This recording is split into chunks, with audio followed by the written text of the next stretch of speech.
SpaceX has said they'll be curbing the use of its Starlink satellite communication service by the Ukrainian military. Apparently, Ukraine's use of Starlink to guide drone attacks against Russian forces is a no-go. Last year, Elon Musk's company SpaceX sent thousands of Starlink terminals to Ukraine to provide internet communication. Starlink relies on a network of satellites in low orbit around the Earth to provide wireless communication. Now the company is saying that its product was never meant to be weaponized and is now taking steps to limit its use with drones. However, SpaceX's decision didn't go down well with the Ukrainian government, as they accused the company of ignoring Ukraine's right to self-defense and being on the side of the Russian Federation. But is there any truth to these allegations? Is SpaceX actually shielding the use of its product for war, or is there something they're keeping away from the media? Stick around to find out the details. Elon Musk's SpaceX company has said it has taken steps to restrict the Ukrainian military's ability to use its Starlink internet service to power drones in its ongoing war with Russia. Speaking at a Federal Aviation Administration conference in Washington, SpaceX's chief operating officer, Gwynne Shotwell, said the company is pleased to assist Ukraine in its fight for freedom, but that its satellite internet service was never meant to be weaponized. According to Shotwell, the company is aware that Starlink is being used in Ukraine for communications, which is totally acceptable, but using it for war and other purposes was never part of the plan. Ukrainians have leveraged it in many ways that were not part of any agreement and not intentional, said Shotwell. It's totally okay for the military to use them for communications, but our intention was never to weaponize it or use it for offensive purposes. While referring to reports that the Ukrainian military has used the company's satellite service to control drones, she spoke ambiguously of things the company can do to limit their ability to do that.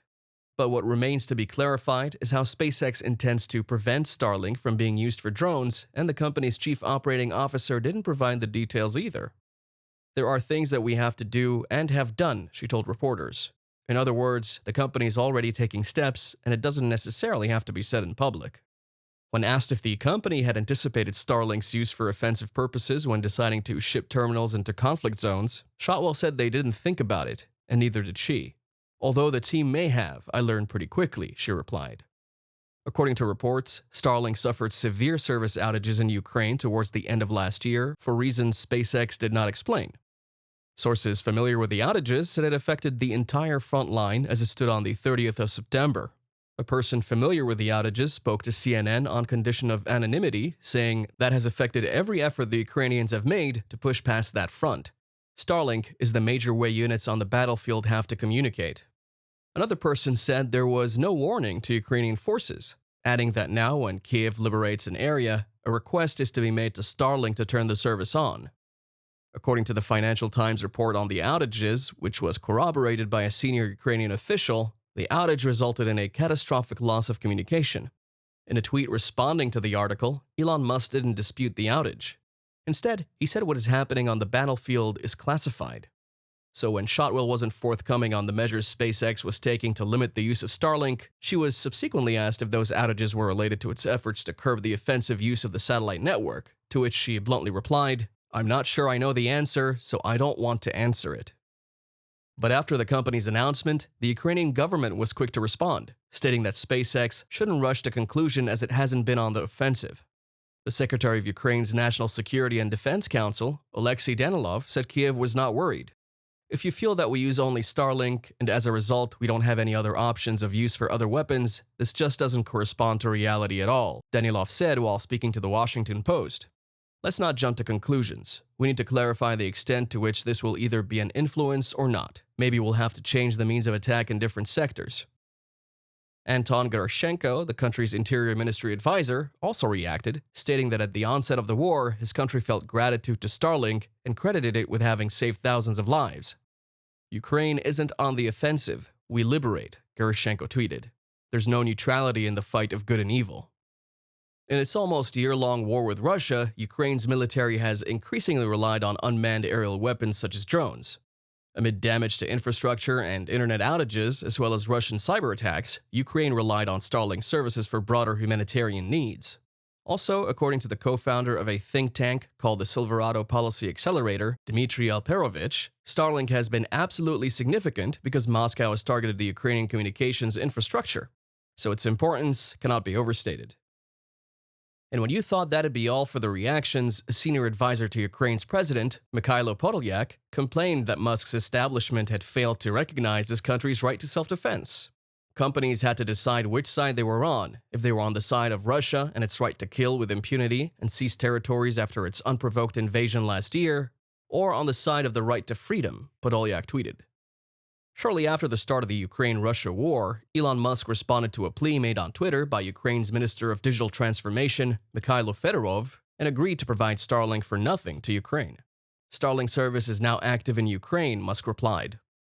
The Ukrainian military uses Starlink to control their extensive network of surveillance drones, which is highly critical to monitor Russian military movements and troop concentrations, and at a time when Kremlin forces are on the attack across major parts of the Eastern Front.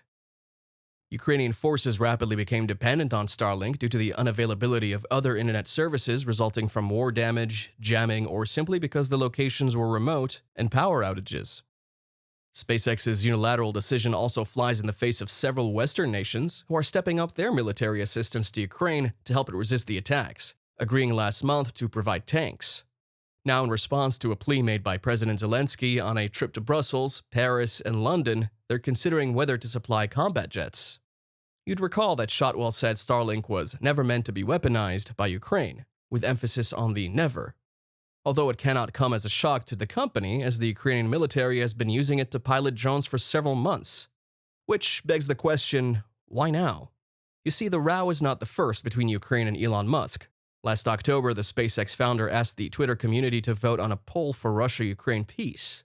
The poll included Ukraine handing over Crimea and permitting UN-supervised referendums on whether Russia could keep other lands it occupied after its unprovoked invasion. This poll was met with fierce criticism in some quarters and didn't go down well with Ukraine's ambassador to Germany, Andriy Melnik, who replied, "Fuck off is my very diplomatic reply to you." This supposed diplomatic reply prompted Musk to threaten to stop providing Starlink to Kyiv. Musk had said that although the US government pays at least some of the costs, providing Starlink was costly to his company. SpaceX's decision that it will stop funding its satellite network also comes amid rising concerns in Kyiv over Musk's allegiance.